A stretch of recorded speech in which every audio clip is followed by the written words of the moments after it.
The letter arrived on a Tuesday, which was the same day Theodore Keller decided he was done being lonely. He had been sitting at the long pine table in the foreman's bunkhouse of the Crescent Bow Ranch outside of Laramie, Wyoming Territory, in the spring of 1882, with a cold cup of coffee at his elbow and a stack of correspondence he'd been putting off for the better part of a week. The ranch hands were out on the east pasture moving cattle, and the quiet of the bunkhouse was the kind of quiet that pressed down on a man's chest if he let it sit too long. Theodore Keller was 31 years old, broad through the shoulders, with calloused hands that knew their way around a saddle cinch and a fence post and not much else. He had been foreman of the Crescent Bow for 4 years, and in those 4 years he had built something solid, something worth being proud of, and he had no one to share it with at the end of a day. The letter was from his cousin Wallace, who lived in St. Louis and wrote with the florid enthusiasm of a man who had never once pulled a calf in February. Theodore read it twice before he set it down. Wallace had written to tell him about a widow woman in Abilene, Kansas, a Mrs. Ruth Aldridge recently passed, who had left behind a daughter of 24 years of age. The girl, Wallace wrote, was in a difficult circumstance. The family's small cattle operation had gone under with the death of her father 2 years prior, and her mother had just succumbed to a fever that past November. The girl had no brothers, no male relatives nearby, and the land she'd inherited had already been sold off to pay debts. She was, according to Wallace's sources, in need of a fresh start and a steady situation. Wallace had been corresponding with a friend in Abilene who knew the Aldridge family, and he had taken it upon himself, with all the cheerful overreach that characterized him, to suggest Theodore as a potential match. He had gone so far as to include a brief description of the young woman, drawn from the accounts of 3 separate people who knew her. Theodore read that description 3 times. She had been described, Wallace wrote with obvious relish, as headstrong, ungovernable, sharp of tongue, and entirely too opinionated for a woman of her situation. The Abilene minister's wife had apparently called her a trial. A neighboring rancher who had once offered to buy her father's cattle at below market value had called her something considerably less charitable. Even Wallace's own correspondent, a man who seemed to regard her with genuine fondness, had written that Etta Aldridge did exactly as she pleased and had always done so and likely always would. Theodore read that description one more time slowly, with his finger tracing the words on the page. Then he picked up his own pen and wrote back to Wallace.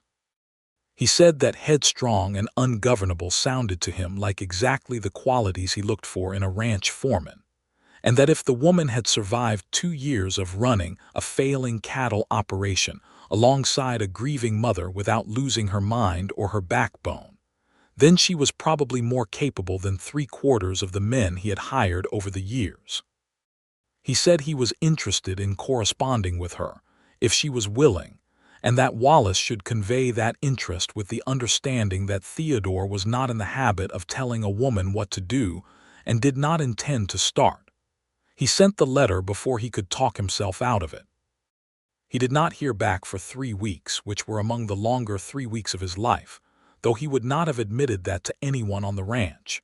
He went about his days with the same even-tempered efficiency that had made him good at his job, checking water lines and mending fences, and negotiating with the cattle buyers who came through in April, and he did not mention the letter to anyone. When the reply came, it was not from Wallace. It was from Etta Aldridge herself. The handwriting was decisive, each letter pressed firmly into the page as though she wanted to make sure it stayed put. She wrote that she was not in the habit of corresponding with strangers, and that her cousin's friend's cousin's acquaintance. She had apparently traced the chain of connection, and found it wanting, was not the most compelling introduction. She wrote that she had read Theodore's description of her qualities with some amusement, as most men who called a woman headstrong meant it as an accusation and not a compliment, and she was not entirely sure which he had meant. She wrote that she was willing to find out. She wrote about herself in the plainest terms possible, as though she were writing a bill of sale and wanted no misrepresentations later. She was 24, she confirmed. She had been running the household accounts of her father's cattle operation since she was 16. She could ride, she could rope, she could read a contract and identify a fraudulent one, which she noted with dry brevity had been a skill she'd needed. She did not cook particularly well, she added without apology, but she could learn. She wanted to be clear that she was not looking for a man to take care of her. She was looking for a partnership, and she would settle for nothing less. She asked him at the end to tell her about the Crescent Bow Ranch and what he actually did there, because she had read enough letters from cattlemen who described their operations in the grandest possible terms and turned out to have 6 cows and ambition. Theodore read the letter standing at the fence line because the ranch hand who'd brought it out to him had found him mending wire at the south pasture boundary.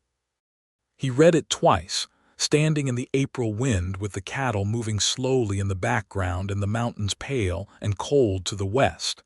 He laughed out loud, which caused the nearest horse to look at him sideways. He wrote back that same evening.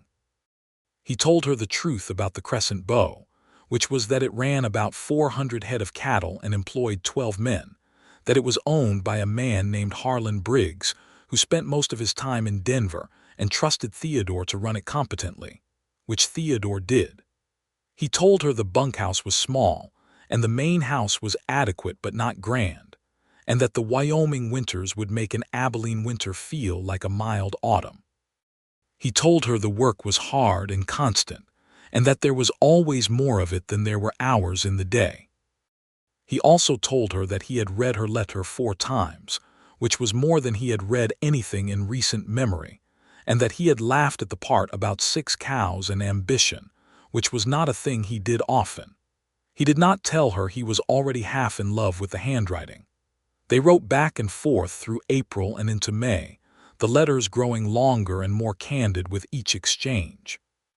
Etta wrote about her father, a man named Robert Aldridge who had come to Kansas from Tennessee with enough stubbornness and just barely not enough luck, and about how she had learned to work cattle from him before she had learned to bake bread from her mother. She wrote about the drought that had killed her father's herd, and the banker who had arrived within a week of the old man's burial to discuss the outstanding loans with what she called indecent haste.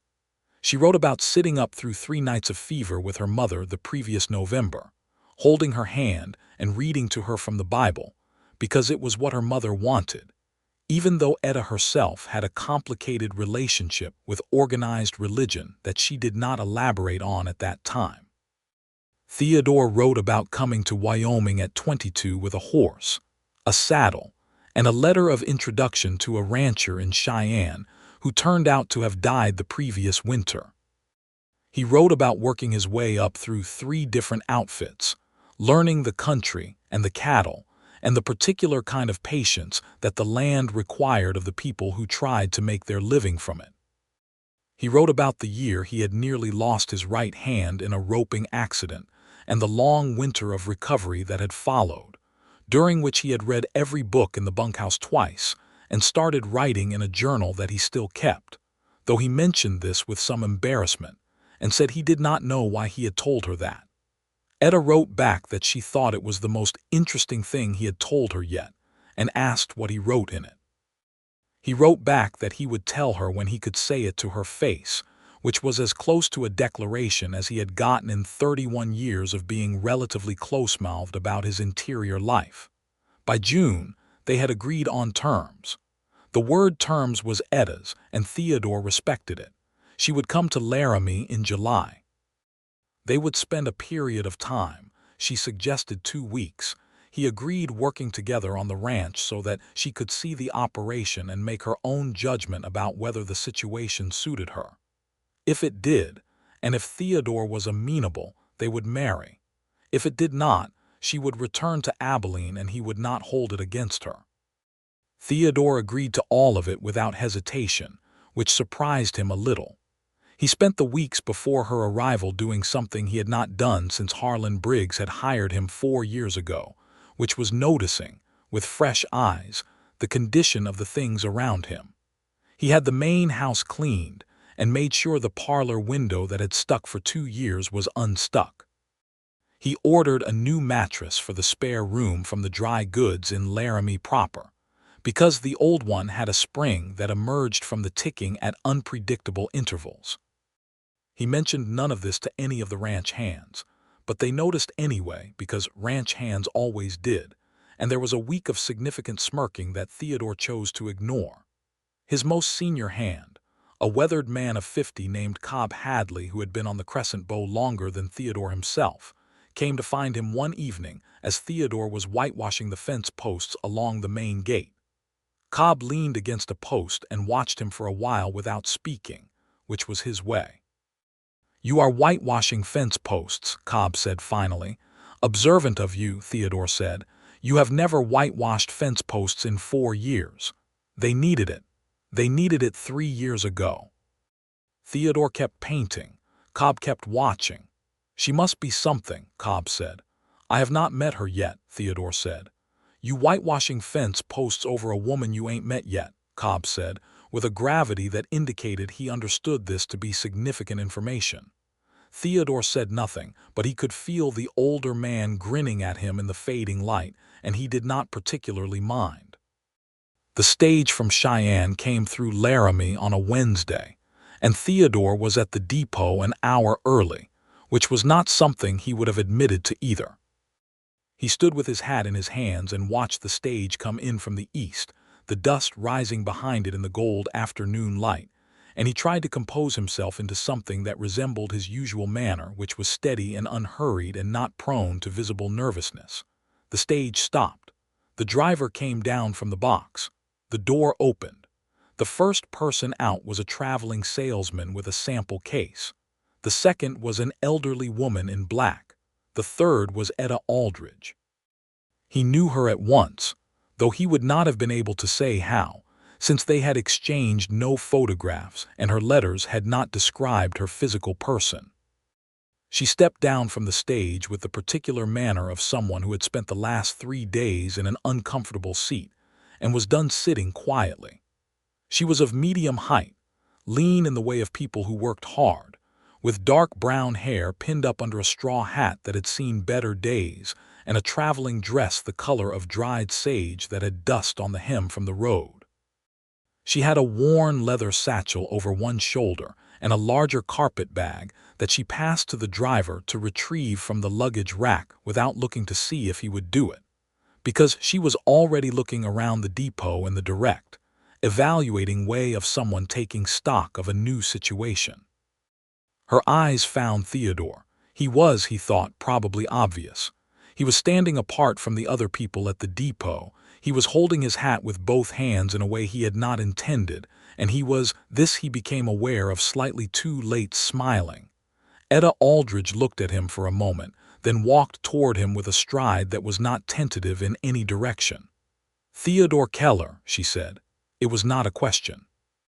"Etta Aldridge," he said, and his voice came out even, which was a minor personal victory. They stood 2 feet apart and looked at each other in the direct, somewhat surprised way of people who have built an expectation from letters and are now reconciling it with the actual person standing in front of them. "You look like someone who whitewashes fence posts," she said. He blinked. "How on earth would you know about the fence posts?" "You don't," she said, a quick smile cutting across her face there and gone. "But you just confirmed it." Theodore stared at her for a half-second, then laughed, fully and without reserve, right there at the Laramie stage depot, which was the first time he had laughed that freely in longer than he could readily recall. "Your letters were accurate," he said. "So were yours," she said, and picked up her carpet bag from where the driver had set it and looked at him expectantly.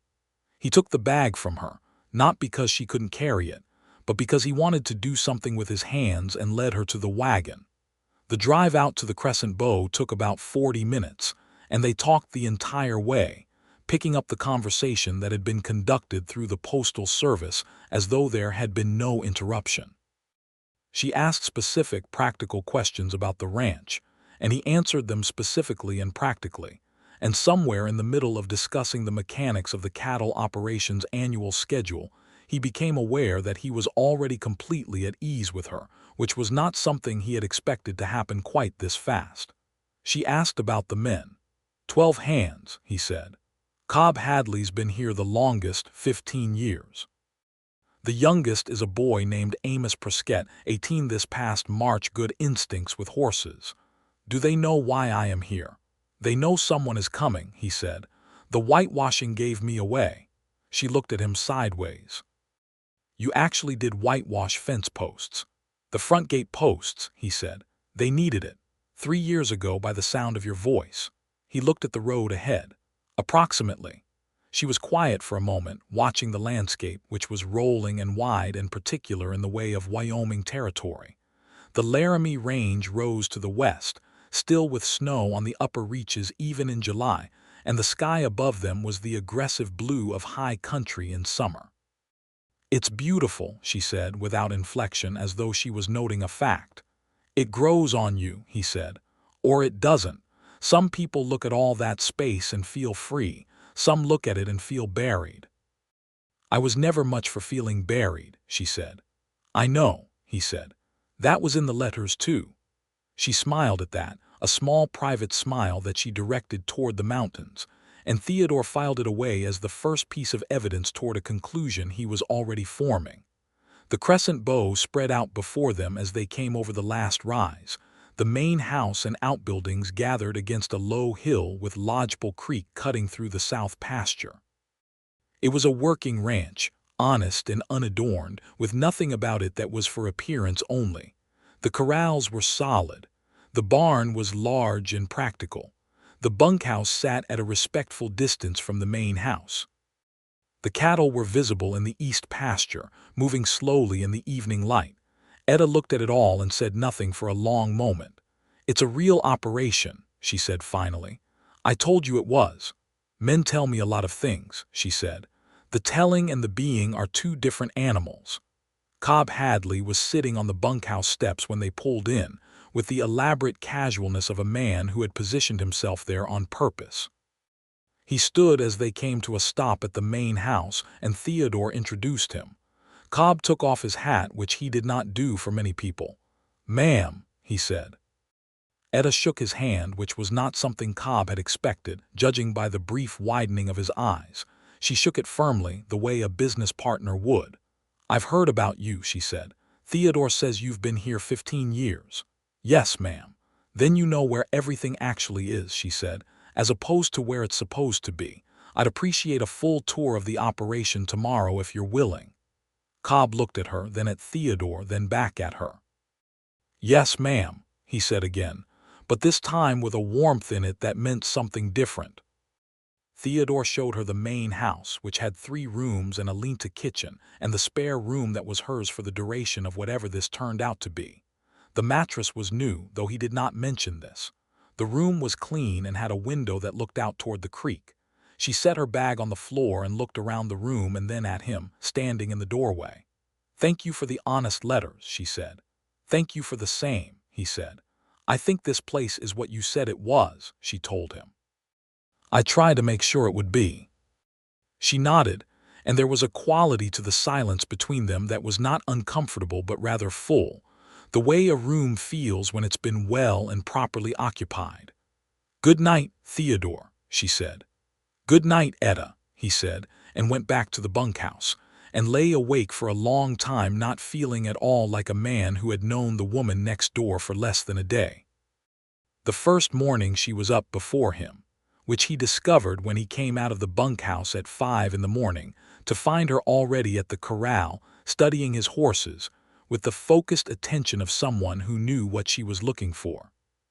She had traded the traveling dress for a divided riding skirt and a plain cotton blouse with the sleeves rolled to her elbows, and she was running her hand along the neck of his best-cutting horse, a gray gelding named Augustine, who was not generally forthcoming with strangers. Augustine was leaning into her hand. He doesn't usually do that, Theodore said, coming up beside her. I was quiet for a while first, she said. They'll tell you a lot if you give them time. Most people don't. Most people are in too much of a hurry, she said. She turned from the horse to look at him. I want to ride the whole property today. I need to see it myself. He had expected nothing less. I'll have Augustine saddled. I can saddle him myself. I know you can, he said. I was going to offer because I know where the tack is and you don't yet. She paused. Fair point, she said, and it struck him that she was someone who could be reasonable when the reasoning was sound, which was different from simply being agreeable. They rode the Crescent Bow together that morning, the full extent of it, 3,000 acres of grazing land and creek bottom, and the rough country at the northern boundary, where the terrain broke up into rock and pine. Theodore showed her the water situation, which was the most critical issue on any cattle operation: 2 spring-fed ponds, the creek, and a series of windmill-powered troughs they had installed the previous year along the east pasture. He showed her the current fence problems, which were ongoing and honest. He showed her the north section where a small herd of longhorns had been kept separate from the main cattle to prevent a temperament problem he had been managing for 2 seasons. Etta listened and looked and asked questions that were sometimes so precisely targeted that Theodore paused before answering, because he needed to think about whether he had a good answer. At midday they stopped at the creek to water the horses and eat the lunch that the cook, a broad-faced man named Pete Orland, had packed for them. You have a crossbreeding problem in the east pasture, Etta said, unwrapping a piece of cornbread. I know, Theodore said. I've been talking to Briggs about bringing in Hereford bulls. He's not convinced the investment is sound. It's more sound than what happens if you don't. Your longhorn calves are tough, but they're small. The market is moving toward heavier beef animals. Everyone I talked to in Abilene before I left was converting. Abilene is moving toward feedlots, Theodore said. Abilene is moving toward whatever the railroad wants, she agreed. But the underlying principle still applies. If you want to compete in 5 years, you need better weaning weights. They sat beside the creek in the afternoon heat and argued about cattle genetics with the comfortable thoroughness of people who both knew the subject well and were enjoying the argument as much as the conclusion. Theodore won no part of the argument, which he noticed with something that felt remarkably like pleasure.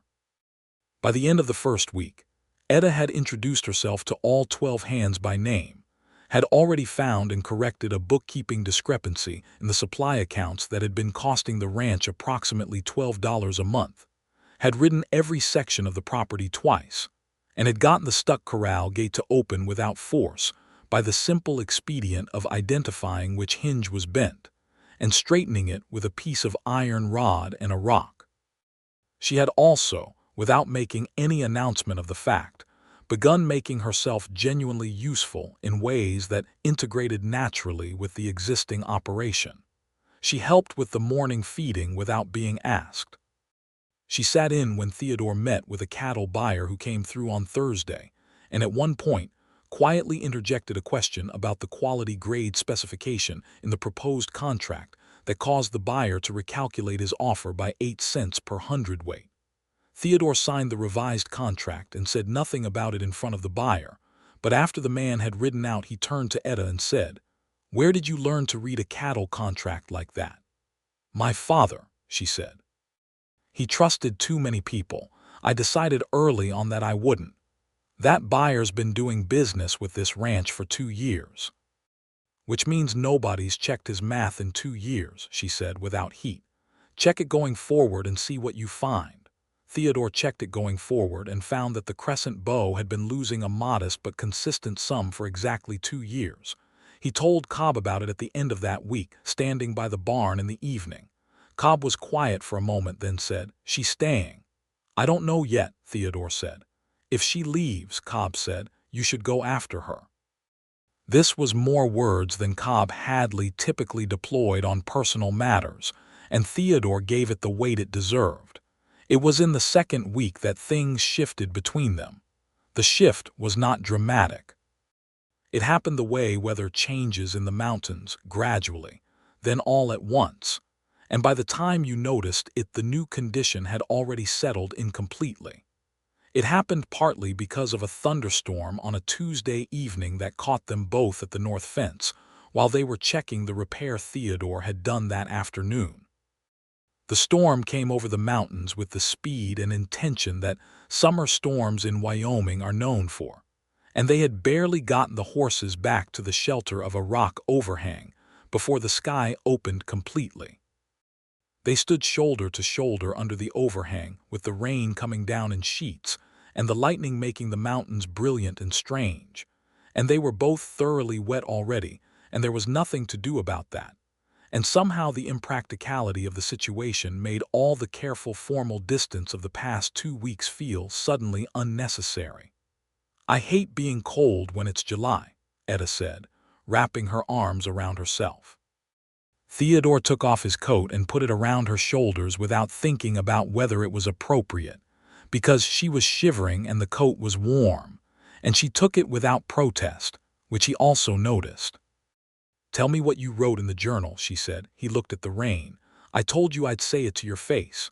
You are saying it to my face. We are 3 inches apart under a rock in Wyoming in a thunderstorm." He was quiet for a moment. The rain was loud. "I write about the land mostly," he said. "What I see when I'm out here, the light, the way the grass looks in different seasons. Sometimes what I'm thinking about problems with the operation." He paused. "Sometimes about being alone." She turned her head to look at him. The lightning lit her face. "I've been alone for 2 years," she said, "since my father died. My mother was there, but she was grieving so completely that she was already somewhere I couldn't reach. I ran everything by myself for 2 years, and I am good at it, and I would do it again if I had to, and I do not want to." The simple honesty of it caught him somewhere in the chest and stayed there. "I know," he said. "I've been alone longer than that, and I'm also good at it, and I also do not want to be." The rain fell between them and around them, and the horses stood patient and damp behind them. And after a while, Etta turned to look at the mountains and said, very quietly, "I think I want to stay, Theodore." He did not say anything immediately, because he wanted to be sure he said the right thing. "I want you to stay," he said. "Not because of the cattle contracts, though I am deeply grateful for the cattle contracts, because I have not talked to anyone the way I talk to you in longer than I can reckon, and I have been waiting for you to get here since the first letter, and I did not fully understand that until I watched you shake Cobb Hadley's hand at the wagon." She looked at him steadily, the coat still around her shoulders. "That is a very good answer," she said. "I have had 2 weeks to think about it," he said. "You have had 2 months," she said, "since the first letter." "Since the first letter," he agreed. The storm moved on slowly. By the time it had cleared enough to ride, the sky to the west had gone the particular violent pink and orange of a Wyoming evening after rain, and the mountains were sharp-edged and close-seeming in the washed air. They rode back to the ranch in that light, not saying much, with his coat still across her shoulders. There was a conversation after that which was not a formal proposal in the traditional sense, because both of them were too straightforward for performance. They sat in the parlor of the main house after supper with the windows open to the cool evening, and they talked about what they each needed and wanted, the practical and the personal tangled together the way things actually are in life. And when they had talked it through, they had arrived at an understanding that was also a decision. They married 3 weeks later at the Laramie courthouse, with Cobb Hadley as witness and a reluctant Pete Orland in his best shirt making up the rest of the party. The judge who performed the ceremony was a broad man named Totham, who had been doing this long enough to recognize when 2 people standing in front of him knew what they were doing.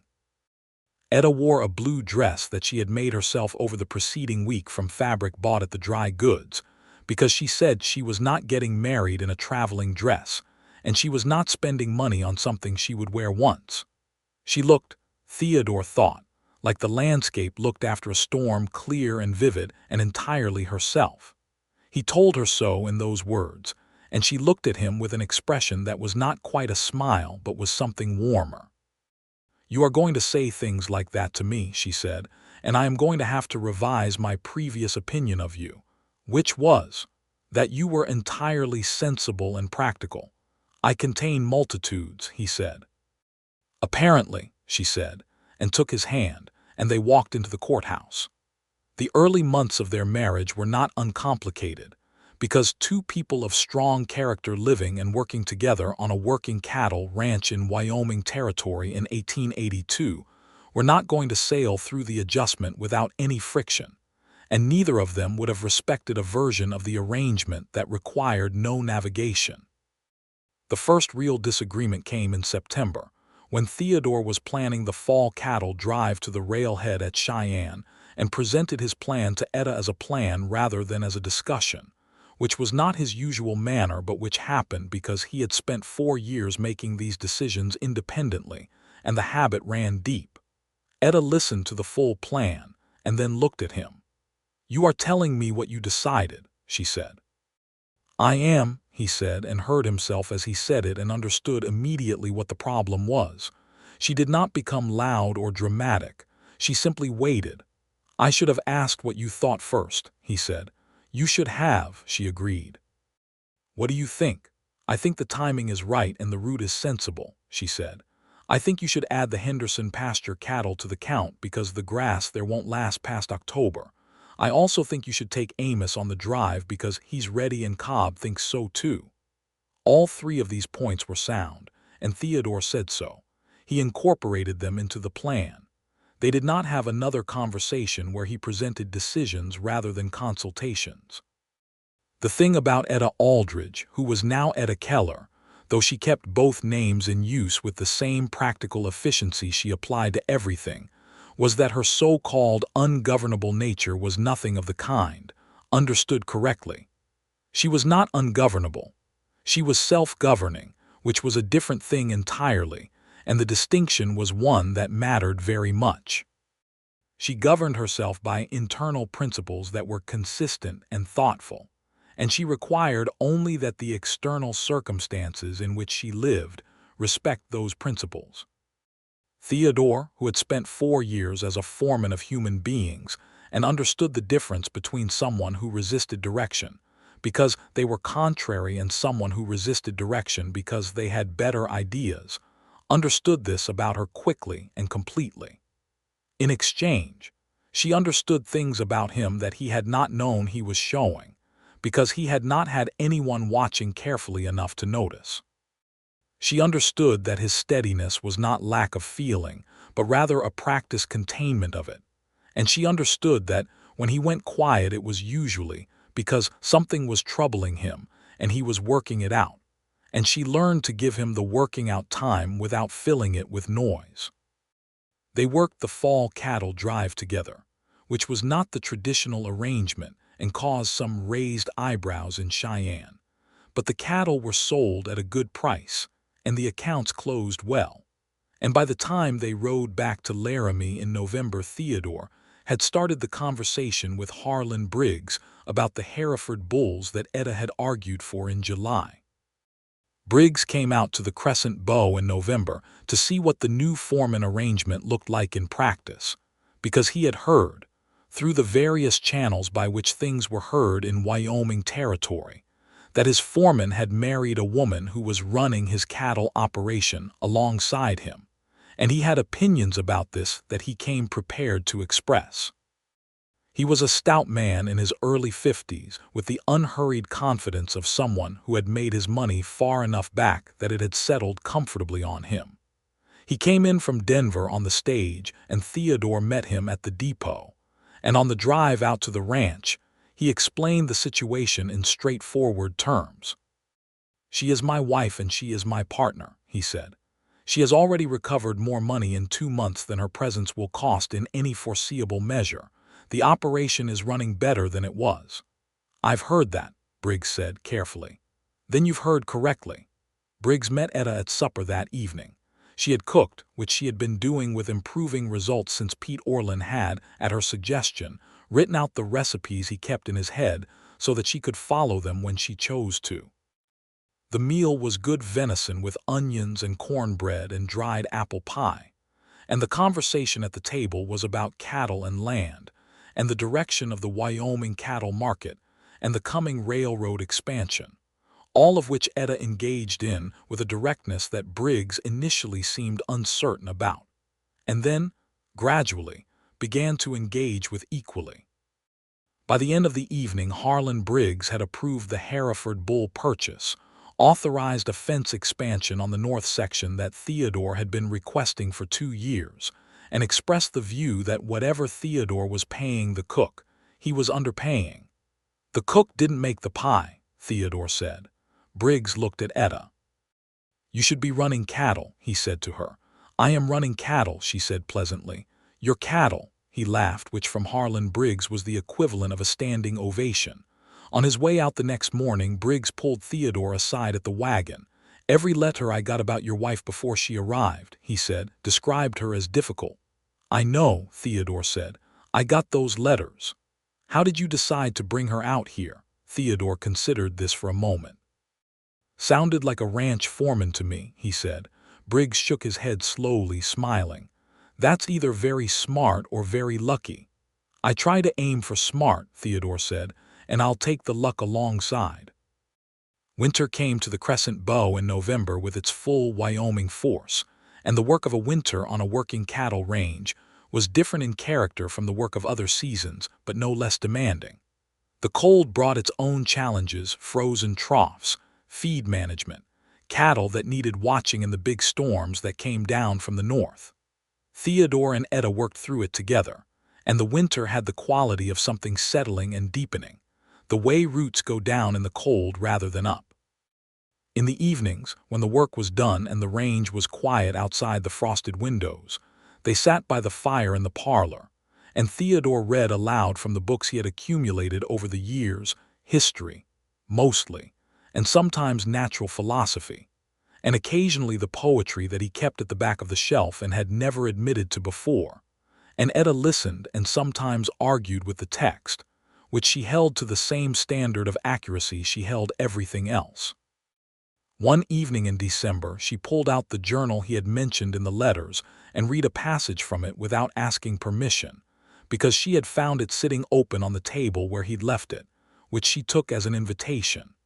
He watched her reading from the other side of the fireplace and did not feel invaded, which surprised him, because the journal was private in a way few things were. She read for a while, her face soft in the firelight. "You describe the mountains in April like they're apologizing for February," she said, looking up. "They are," he said.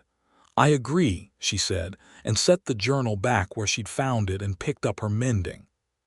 This was how they were together, matter of fact and warm in the same breath, the affection worn in, like leather well used, like something that fit because it was made to measure. He told her he loved her on a morning in January, standing at the barn with his hands full of hay and the temperature at something that made the air feel solid. He said it plainly and without ceremony because that was how he was, and she looked at him over Augustine's saddle with her eyes bright from the cold, and said she loved him too, also plainly, without ceremony. Then they went about feeding the cattle because the cattle still needed feeding. Later that winter, around February, a problem arose that tested the ranch and tested them in the process. A man named Cord Dulles had been operating a small cattle operation about 15 miles north of the Crescent Bow, and it emerged through the spring of the previous year that Dulles had been running some of his cattle on the northern section of Crescent Bow land without authorization, which was a known problem in the cattle country, but an irritating one. Theodore had dealt with it before Etta arrived, and Dulles had been formally warned, and the matter had been considered settled. In February it became clear that it was not settled. Cobb Hadley found fresh sign of Dulles' cattle in the north pasture after a snowstorm, and a subsequent count revealed a discrepancy that suggested several head of Crescent Bow cattle had been moved north with the Dulles herd in the confusion of a recent storm. Theodore rode to see Dulles with Cobb in 2 hands, which was the right number for the conversation, enough to be taken seriously, not enough to be a threat. Dulles was a compact, weathered man with a manner that was agreeable on the surface and slippery beneath it. He denied everything with a fluency that indicated considerable practice. He offered to let Theodore count his herd, which turned out to produce numbers that were technically consistent with his registered brands, which Theodore had expected, because Dulles had had time to prepare for a visit. They rode back to the Crescent Bow with the matter unresolved. Etta had stayed at the ranch during this visit, not because Theodore had asked her to, but because she had been tracking the supply records and the brand registration documents for the past 3 days, which turned out to be the more useful deployment of her skills. When Theodore came back and explained what had happened, she spread the papers on the table. "How many cattle does Dulles have registered?" she asked. "140, Theodore said. "And how many does he show in his current count?" 137. He said he lost 3 to the cold. "And how many does he show in the fall count he filed with the Territorial Livestock Commission?" Theodore looked at the paper she was pointing to. He looked at the number. He looked at it again. 128, he said slowly. "He's showing 9 more cattle than his fall count plus the 3 he claims to have lost," Etta said. "He would need to account for 9 additional head appearing since fall." Theodore sat back in his chair. "That's not conclusive," he said. "No," she agreed. "But it's worth taking to the Territorial Commissioner.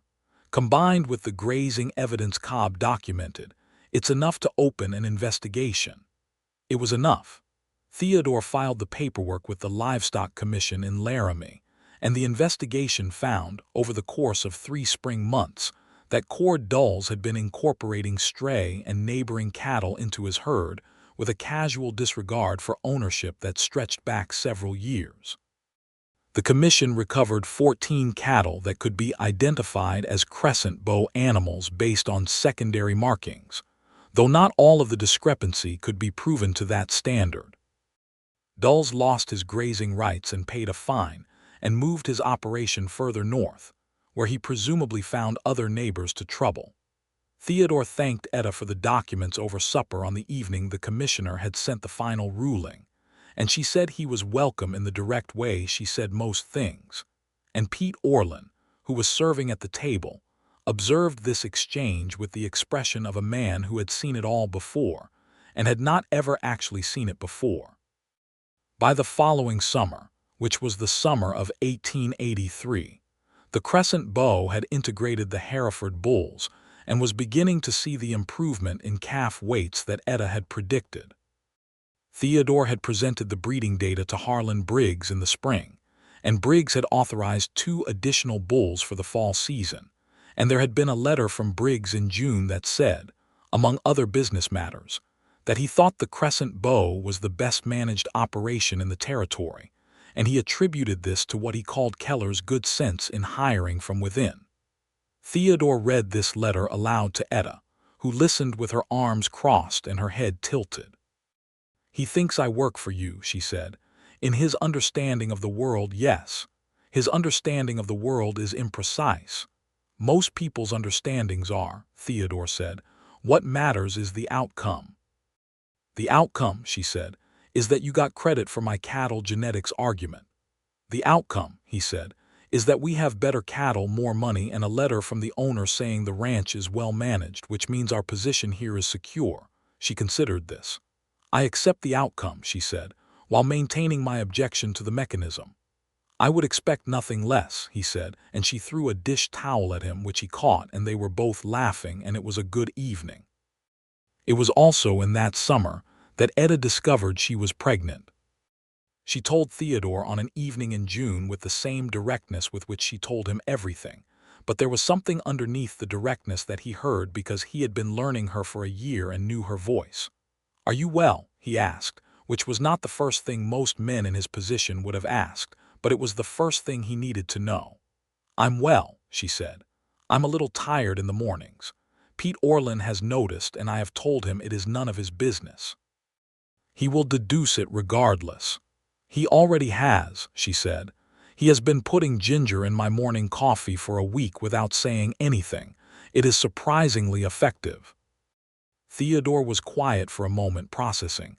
"Are you glad?" he asked. She looked at him with the careful steadiness of someone who has thought about a question before answering it. "I think I am," she said. "I didn't know I wanted this until I was in a place where it felt like something that could be good." He reached across the table and took her hand. "It will be good," he said. "You can't know that for certain," she said. "No," he said. but I know some of the component parts, which are the people involved and the land they're on and the general direction we're moving, and they all indicate good." She turned her hand in his. "That is a very logical way of feeling hopeful," she said. "I am a very logical man," he said. "You write poetry in a journal," she said. "That information was shared in confidence. I am your wife. Then it is still in confidence," he said, "between us." The pregnancy was healthy and the summer and fall went forward with the natural intensity of a working ranch at its busiest season. Etta continued working the operation through September, making adjustments to her physical tasks as common sense required, but making no particular concessions to the idea that pregnancy was a limiting condition on her judgment or her oversight of the accounts and the cattle planning. The baby was born in February of 1884, on a night when the temperature outside was the kind that frosted the inside of the windows, and a midwife named Mrs. Elspeth Park came out from Laramie on Theodore's wagon to see to the birth. The baby was a boy. Theodore held him in the early morning hours with the fire built high and the wind moving around the eaves of the house, and he felt something so large and uncomplicated that he sat with it in silence for a long time, because he did not have words adequate to it yet. They named him Robert, for Etta's father. Etta held Robert with the same steady attention she gave to everything she cared about, and when she looked up at Theodore from the pillow with the baby in her arms, there was a look on her face that he had not seen before, or rather it was a look he had seen in pieces. In the morning light when she was watching the horses, in the evenings by the fire, in the moments between tasks when she thought she was not observed, but assembled here into something complete and whole.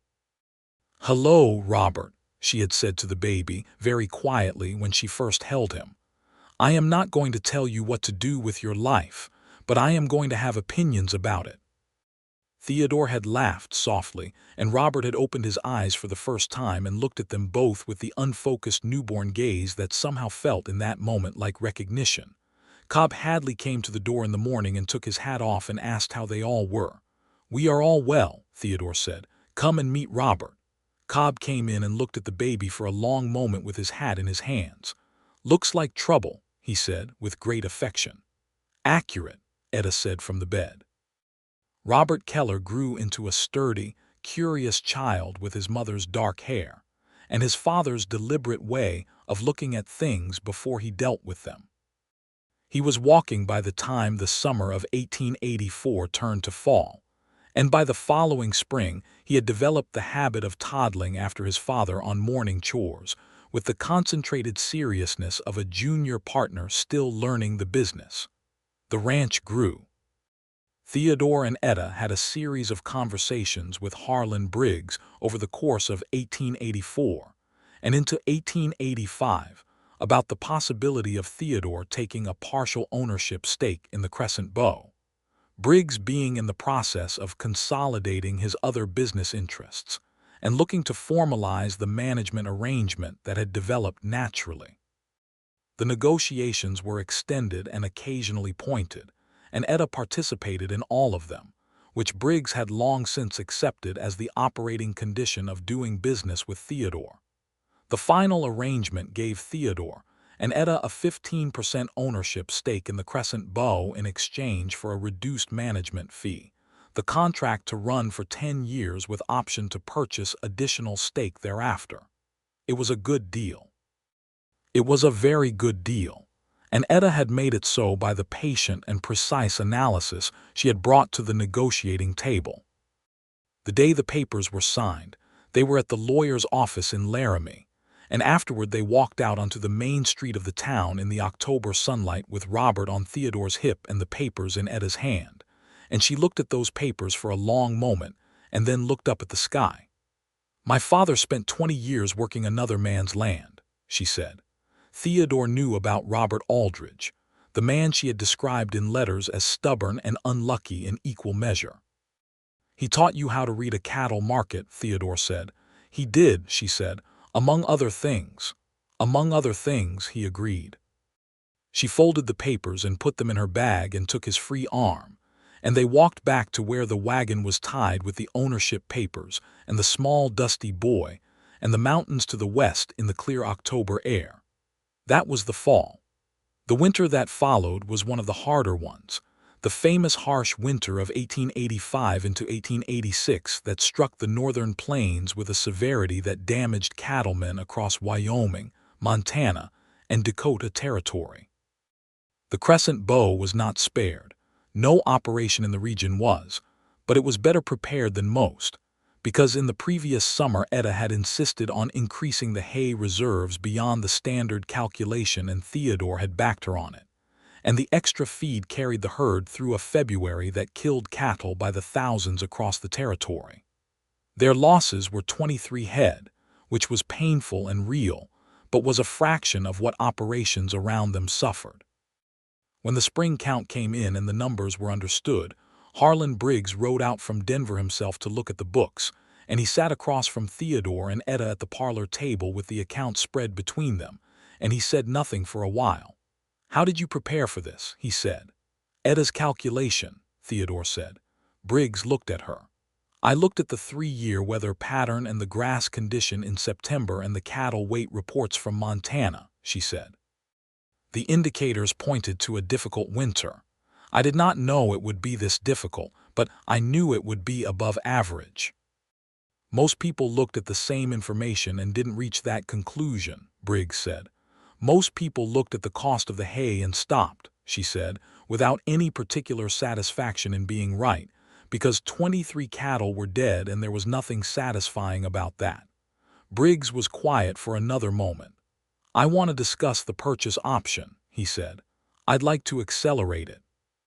By the time the spring of 1886 had fully arrived, Theodore and Etta Keller owned 25% of the Crescent Bow Ranch and had an agreement in place to acquire an additional 15% over the following 5 years. The world around them was changing in ways that the Wild West years had made inevitable. The open range that had characterized the cattle industry's first great expansion was closing as fences went up and land titles consolidated. The railroads were threading everywhere, changing the distances between places. Laramie was growing, its streets filling with the commerce and population that came in on those steel rails. The territory was 6 years from becoming a state. Wyoming would, in 1890, become the first state to grant women the right to vote, a fact that the territory had been practicing in its own way since 1869, and that Etta received, when the statehood came, with quiet satisfaction. But in the bright spring of 1886, statehood was still 4 years away, and there was a ranch to run, and a child to raise, and a life being actively built between two people who had found each other through a chain of correspondence that had started because a man in Missouri thought his lonely cousin in Wyoming might benefit from knowing a capable woman in Kansas. Young Amos Prescott, now 22 and no longer the youngest hand on the ranch, had developed into a superb horseman and a reliable ranch hand, and Theodore had promoted him to a senior position that fall. Amos had, in the way of young men on ranches, developed a powerful admiration for Etta's approach to work, which had influenced his own working style in ways he could not fully articulate, but which were visible in his improved attention to detail. One afternoon in late spring, Amos was sitting on the corral fence watching Etta work one of the young horses. She had taken over the initial training of the new stock as a personal project, which she was extremely good at, and which occupied the mornings when Robert was with Cobb, who had developed the particular doting relationship with the boy that older bachelor ranchers sometimes did. And Amos said, with the careful timing of someone who had been working up to saying something, "How did you know?" "Mrs. Keller, when you got here, how did you know it was right?" Etta did not stop working the horse, but he saw her attention shift to the question. "Know what was right," she said. "Staying," he said. "The whole situation, you could have gone back to Kansas." Etta walked the horse in a slow circle, thinking. "I knew the land was what he said it was," she said, "and I knew he was what his letters said he was. Those two things together told me enough. But how do you know what a person is from letters? "You listen for what isn't there," she said. "A man who wants to impress you tells you the biggest things. A man who tells you the true things, including the small ones and the embarrassing ones, is telling you something different." Amos considered this from the fence post. "What was the small true thing?" he said. "He told me he kept a journal," she said, with a brief private smile, "and that he felt sheepish about it." She brought the horse to a stop and looked at Amos. "Were you asking about yourself or about me?" she said. Amos went red to his ears. "I see," she said kindly, and began working the horse again. "Is there a young woman involved?" There was. Her name was Clara Doyle, daughter of a small farmer about 12 miles south, and she had red hair and a laugh that Amos described in subsequent conversation with the passionate incoherence of a young man thoroughly ambushed by his feelings. "Write her a letter," Etta said. "Tell her a small true thing." He did. Clara Doyle wrote back. By the following spring they were married in Laramie, at the same courthouse where Theodore and Etta had married, with Theodore and Etta as witnesses, and Cobb Hadley in his best shirt making up the rest of the party. The year that Robert turned 3, Theodore started building onto the main house. It had been adequate for 2 people, but it was becoming crowded in the way that adequate things do when a family and a life grow past the original specifications. He built a larger parlor and 2 additional rooms on the north side, doing much of the work himself on the evenings and weekend mornings when the ranch work allowed, with Cobb and occasionally some of the other hands helping on the larger structural tasks. Etta made the architectural decisions. Specifically, she insisted on a larger window in the main room, facing west toward the mountains, because she had been looking at that view through a small window for 2 years, and it deserved more glass. "That is a lot of glass," Theodore said, when she showed him the dimensions she'd drawn. "It is a lot of mountain," she said. The window went in at Etta's specified dimensions. It was, when it was finished and the evening light came through it, exactly right in the way that things are exactly right when someone with a clear vision has seen them through. Robert was growing into a person who asked questions constantly, which both his parents were equally responsible for and equally delighted by.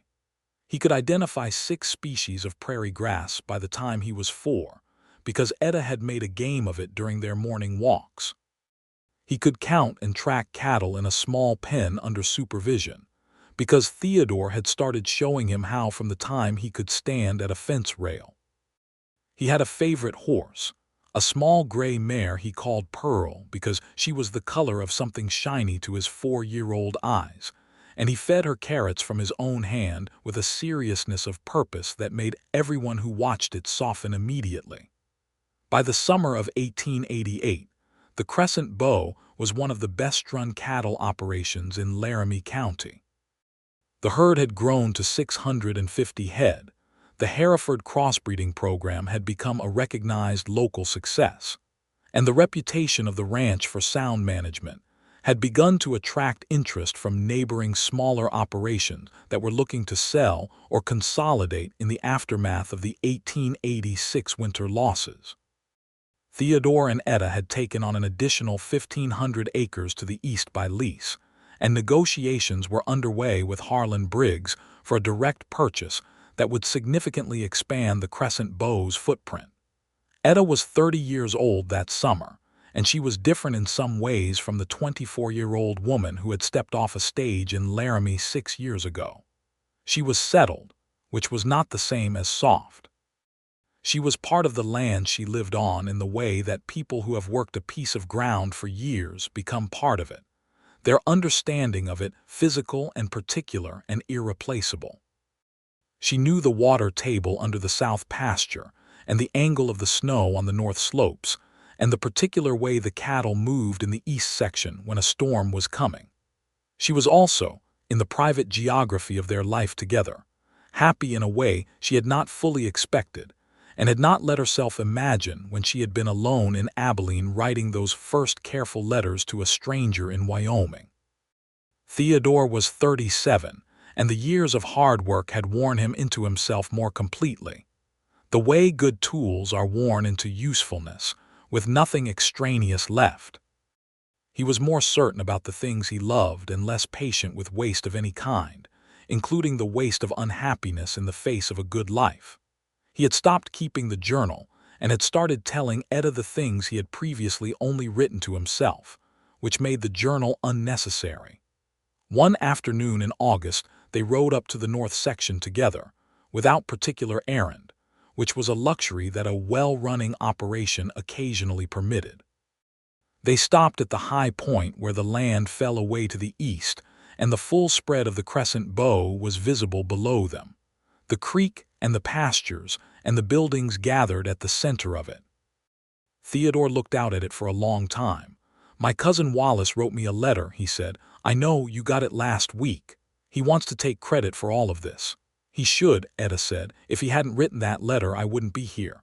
"You'd be somewhere," Theodore said. "You were never going to stay in Abilene." "No," she agreed, "but I might have been in Texas, and Texas doesn't have these mountains." He looked at her sidelong. "You love these mountains." "I love these mountains enormously," she said, without embarrassment. "I have for years. I love this land and this operation and this ridiculous, excellent life." She looked at him. "I love you, Theodore." Unambiguously and without reservation. He reached across the space between their horses and took her hand. "I love you in exactly the same way," he said. Below them, a hawk turned in the afternoon updraft, and the cattle in the east pasture moved with the slow, deliberate rhythm of animals well fed and content, and the mountains to the west were the mountains they had always been, ancient and patient and magnificent. There was news in September that they had both suspected but not said aloud, and it was confirmed by the doctor in Laramie who had come to the territory 3 years ago and was considered reliable. They would have another child in the spring. Theodore told Robert, who was 5 and a full participant in ranch life at his own small scale and managed his feelings about incoming siblings with the same focused, evaluative attention he brought to most things. "Will it be a boy or a girl?" Robert asked. "We won't know until spring," Theodore said. Robert considered this. "If it's a boy," Robert said, "he will be my responsibility to teach things." "That's very generous of you," Theodore said. "If it's a girl," Robert said, "she will be Cobb's responsibility because Cobb already has practice from Pearl, and Pearl is a girl horse." This logic was reported to Cobb, who received it with the grave dignity it deserved and told Robert that he was prepared for this responsibility. The baby came in April of 1889, on a morning when the first real warmth of the season had come into the air and the creek was running high with snowmelt. It was a girl. They named her June, for the month Etta had first seen the mountains and decided she could live her life here. Robert was present, in the sense that he was in the house when it happened, and he came to look at June with the focused, evaluative attention he brought to everything new. And then he went to find Cobb Hadley and informed him that the responsibility protocol was now in effect. Cobb accepted this with all due seriousness. June was loud and opinionated from the beginning, which Robert found interesting and the ranch hands found entertaining, and Etta found familiar in a way she did not immediately articulate, and then did. "She is going to be entirely herself," Etta said, holding her daughter on the evening of her birth with the window to the west, letting in the last of the sunset. "She is," Theodore agreed, sitting beside them. "Her letters are going to say she is ungovernable," Etta said. "Good," Theodore said. "That worked out well last time." Etta laughed, warm and full, the laugh that he had been gathering and saving and was still not quite used to because it was the best sound he knew. The spring of 1889 moved into summer with the particular richness that comes to a place when all the right things are growing at once. The herd was strong. The breeding program was in its 6th year and producing consistent results. The expanded acreage was proving productive, and Harlan Briggs had indicated that the conversation about a direct purchase of an additional stake was ready to move forward. There was a moment in late June Theodore would remember it specifically for the rest of his life, when he was standing at the big window that Etta had insisted on, the one facing the mountains, in the early morning before the day's work had started. He had Robert beside him eating a piece of bread with both hands, and Etta was at the table behind him feeding June, and outside the window the mountains were the clear sharp blue of high summer, and the cattle were moving in the east pasture, and the creek was running, and Cobb Hadley was walking across the yard toward the barn with his particular deliberate gait. It was the picture of a life that was whole. That was the word for it. Whole. He had come to Wyoming Territory at 22 with a horse and a saddle and a letter of introduction to a dead man, and he had built something out of the years and the land and the work.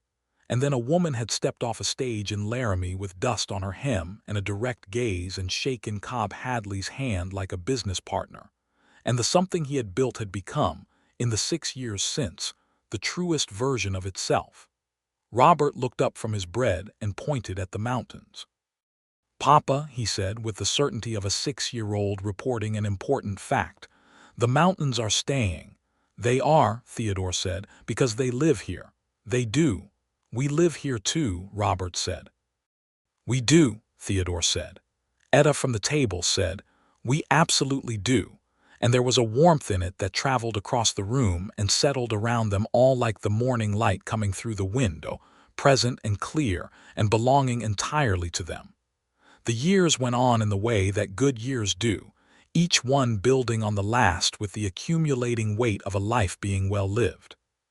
Theodore and Etta completed the purchase of their expanded stake in the Crescent Bow by 1892, reaching 40% ownership and placing them in a strong position relative to Harlan Briggs, who had grown to trust them completely, and who came out to the ranch twice a year now primarily, because he enjoyed the dinners and the conversation. The Wyoming statehood of 1890 had come and gone, and with it, the formal recognition of women's suffrage that Etta exercised at the first available opportunity, walking into the voting location in Laramie with a steadiness that suggested she had been waiting to do this for a while, which she had. Robert started school in Laramie that year, riding in on Wednesday and Friday with a neighboring family's older children, and he took to learning with the methodical appetite of someone who had been asked good questions since he was old enough to form words. His teacher, a patient woman from Ohio named Miss Hart, wrote in her year-end report that Robert Keller was the most thorough student she had taught, and the only one who had ever corrected a mathematical error on the board and been politely correct about it. June, at 3, was everything Etta had predicted. She had her mother's dark hair and her father's steady eyes, and a will of her own that was evident in all situations. She rode Pearl, who had been inherited from Robert when he grew too large for the small mare, with a fierce concentration that made even the experienced hand stop to watch. She had a way of arriving at the center of any situation and taking stock of it that was purely her mother, but she expressed it with a dramatic flair that was entirely her own. Where does the dramatic flair come from? Theodore asked, on a day when June had organized a complete reorganization of the barn tool storage based on a system only she understood. "I have no idea," Etta said, watching her daughter instruct the bewildered Amos Prescott on where exactly the spare halter hooks were supposed to be. "None at all," Theodore said. "None," Etta said, with the face of a woman who had no idea and knew perfectly well. Cobb Hadley turned 65 in 1892 and began to slow in the way that men who have given their lives to hard work slow, not in the spirit but in the body, the accumulated years becoming evident in his movements and the time he needed to ease into the mornings. Theodore had seen this coming and had been thoughtful about it, and he had a conversation with Cobb in the fall of that year that was direct and honest and ended with Cobb remaining on the Crescent Bow in a lighter supervisory capacity, his knowledge and authority intact but the physical burden reduced. "I'm not going to tell you what you can and can't do," Theodore said. "I'm going to tell you what I would like, which is for you to still be here. This is your ranch as much as mine." Cobb was quiet for a moment. "That is generous," he said. "It is true," Theodore said. Cobb stayed. He became the person who taught Robert and June things about the ranch that no one else knew: the names of the places, the history of the herds, the stories of the years before. He was the memory of the crescent bow in human form, and he sat on the bunkhouse steps in the evenings and told those stories to the children while the stars came out over Wyoming and the cattle settled in for the night. In the spring of 1893, when Robert was 9 and June was 4, Etta had a conversation with Theodore that she had been considering for some time. She wanted to expand the breeding operation. Not the cattle, though the cattle were doing well, but horses. The Crescent Bow had always run a working horse operation, but it was secondary to the cattle and had never been developed systematically. Etta had been watching the regional horse market for 3 years and had identified a significant and growing demand from the military, from the expanding territories further west, and from the ranching operations that were proliferating across the plains. She had numbers. She always had numbers.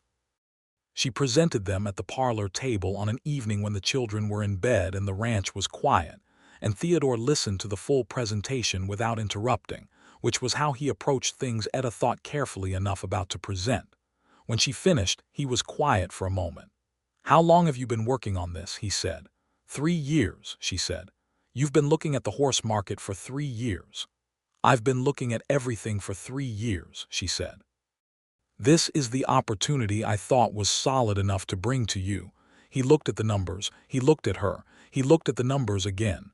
"I have one question," he said. "Yes." "Do you want to run it?" he said. "Not together, yours, your operation, your direction." She looked at him steadily. "Yes," she said, "I want to run it." "Then you have my full support and whatever capital allocation we can negotiate with Briggs," he said. She let out a breath. He realized she had been holding it. "Did you think I was going to say no?" he said. "I thought you might have concerns about the capital timing," she said. "I have mild concerns about the capital timing," he said. "And I have complete faith in your market analysis. The faith outweighs the concerns." "As it should," she said. And she was smiling, full and warm, and he thought, as he had thought on 100 occasions in 8 years, that this was still the best thing about his life, that she was here, and real and entirely herself. The horse breeding operation was established through 1893 and 1894, built around a careful program of stock acquisition and selective breeding that Etta ran with the same systematic attention she brought to everything she ran. Within 3 years, it was generating revenue that complemented the cattle operation substantially, and the Crescent Bow Quarter Horse Program, as it came to be known in the region, had a waiting list of buyers that stretched 6 months out. The ranch hands had an adjustment period with the horse operation, because it required different skills and different temperament than cattle work, and Etta was exacting in her requirements. 2 of the 12 hands could not make the adjustment and moved on to other outfits, which Etta acknowledged as the cost of raising standards and Theodore accepted as the cost of growth. The hands who stayed learned quickly and well, and a new hire in the spring of 1895. A quiet young woman from Colorado named Bate Crane, who had grown up on her father's horse ranch and knew the work from the marrow outward, became Etta's most trusted hand in the horse operation. Bate Crane's arrival on the Crescent Bow was, in retrospect, an interesting development. She was 20 years old, direct in her manner, absolutely sure of herself around horses, and entirely thrown by Amos Prescott's continued inability to have a normal conversation in her presence. This was observed by Etta, who observed most things. "Amos," she said, on a morning when he had knocked over a water bucket while attempting to help with a task he had not been asked to help with, resulting in a significant waste of water and the thorough annoyance of everyone in the immediate vicinity. "What is the matter with you?" "Nothing," Amos said, his ears achieving their characteristic red. Etta looked at Bate, who was pretending to check a halter and not doing it very convincingly. "Right," Etta said, and went back to what she had been doing. She did mention it to Theodore that evening. "Amos has found himself in a situation," she said. "I've noticed," Theodore said. "What are you planning to do about it?" "Nothing," he said. He's 29 years old. He can manage his own situation. He has not historically demonstrated outstanding management in this area, Etta said. Clara Doyle suggests he does all right in the end. Clara Doyle took 3 months of letters, Etta said. Bate Crane has been here 4 weeks and Amos has knocked over 2 buckets, missed a fence post so badly the hammer went into the dirt, and told Pete Orland 3 times that the biscuits were excellent, which they were not. Theodore was quiet for a moment. I'll talk to him, he said. Tell him to write a letter, Etta said. Tell him to put a small true thing in it.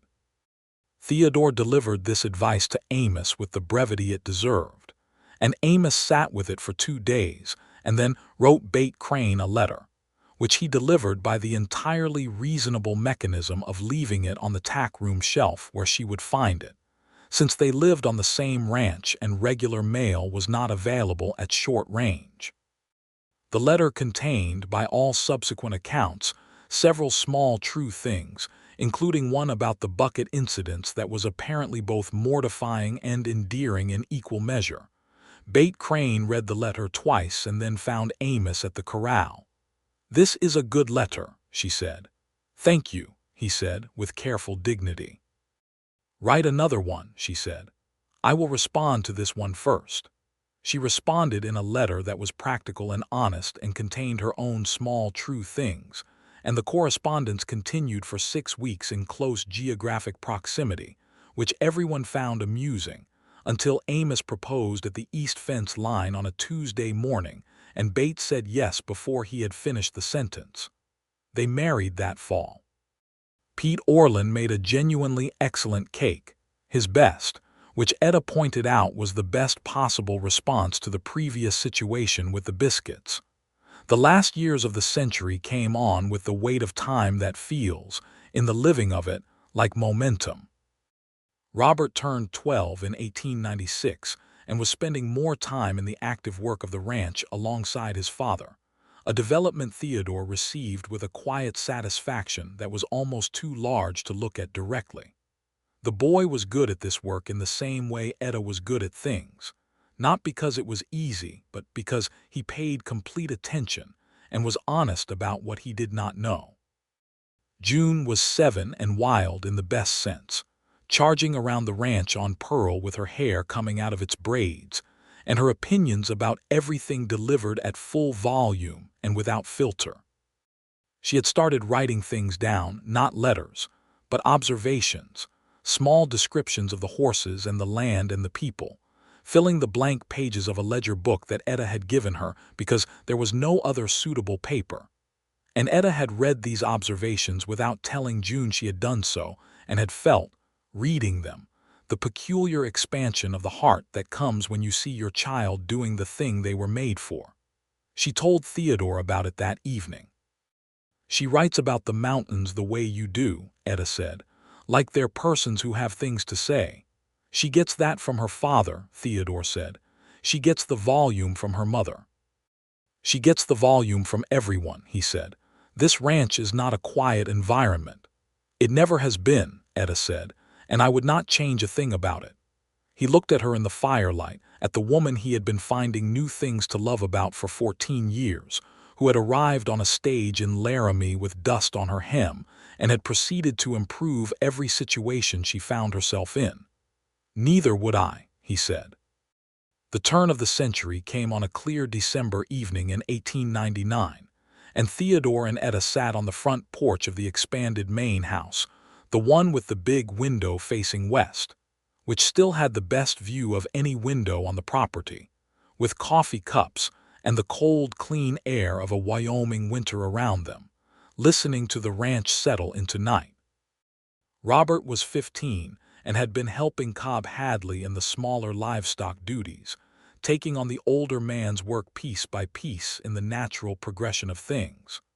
Cobb was 73 and moving slowly now, but still present every morning, still the memory of the ranch in human form.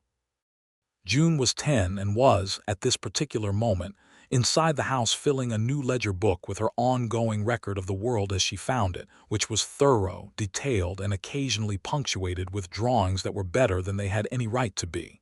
1900, Etta said. 18 years since I got your first letter, Theodore said. She looked at him. You remember the exact year? I remember the exact month, he said. April 1882. You called the chain of connection wanting and then said you were willing to find out. You counted the letters, she said. I counted the letters, he said, without embarrassment. She leaned against him, her head against his shoulder, which was a gesture that still meant exactly what it had always meant, everything, simply put. Headstrong and ungovernable, she said.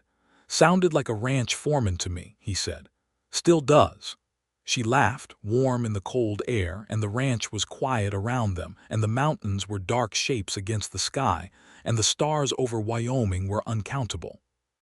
It had been, by every measure that mattered, by the measure of the land well tended, and the cattle well kept, and the children well raised, and the partnership well honored, and the love well made and well kept and daily renewed.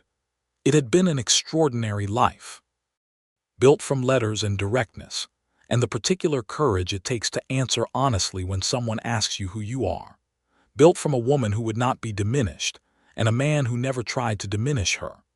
Built from the land they both worked, and the mornings, and the storms and the arguments that ended in better decisions, and the evenings by the fire, and the quiet moments between tasks when they were simply two people who had found in each other the best version of the thing they had each been looking for.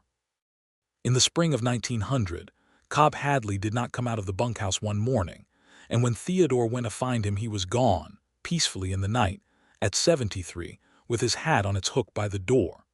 They buried him on the Crescent Bow, on the rise above the east pasture where he had spent 50 years of mornings watching cattle. Theodore made a marker from oak, Robert helped him set it, and June put wildflowers on the grave that first spring and every spring thereafter. The bunkhouse held his memory as it held all the accumulated years, in the smell of the wood and the particular angle of the afternoon, light through the south window. And the men who worked the Crescent Bow after him knew his name and his history because Etta had written it down, in a small account that she kept with the ranch records, because she believed that the people who built a place deserved to be part of its story. Robert was 16 and had started talking about veterinary medicine, a direction that his father supported without reservation, and his mother researched extensively, identifying a program in Denver that would train him well. He would go there at 18 and come back, because the Crescent Bow was his in the bone-deep way it was his parents', and he knew it. June turned 11 in the spring of 1900 and finished the ledger book and immediately started another one.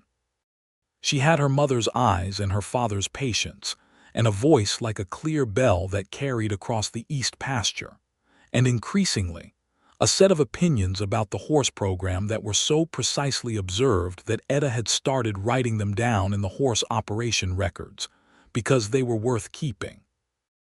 On an evening that summer, Theodore and Etta rode up to the north section again, the high point where the land fell away to the east and the Crescent Bow spread below them in the last of the light.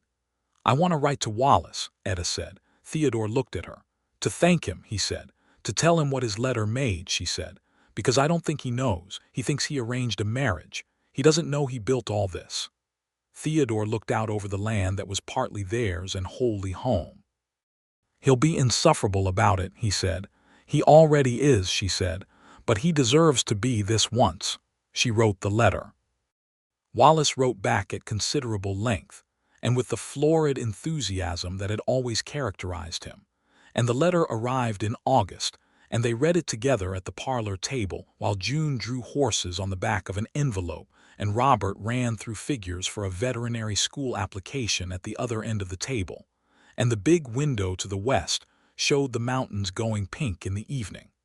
This was what the letter had built. This was what Headstrong and Ungovernable had found, when it met someone who understood that those were not flaws but features, not problems to manage but gifts to stand alongside. Theodore looked up from Wallace's letter at Etta, who was reading it with the slight smile that meant she was amused but wasn't going to say so until she'd finished the page. She looked up and found him looking at her. What? She said.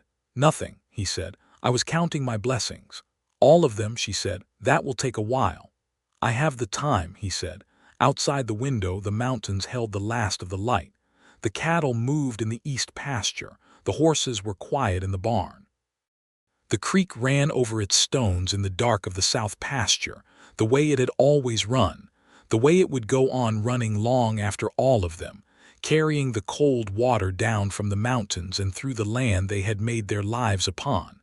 It was enough. It was more than enough.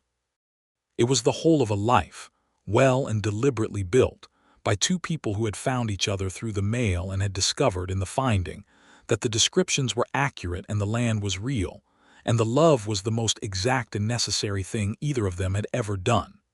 Headstrong and ungovernable, every letter had said. Sounds like a ranch foreman to me, he had said back. And he had been right in every way that mattered for every year that followed, for all the years that were still to come.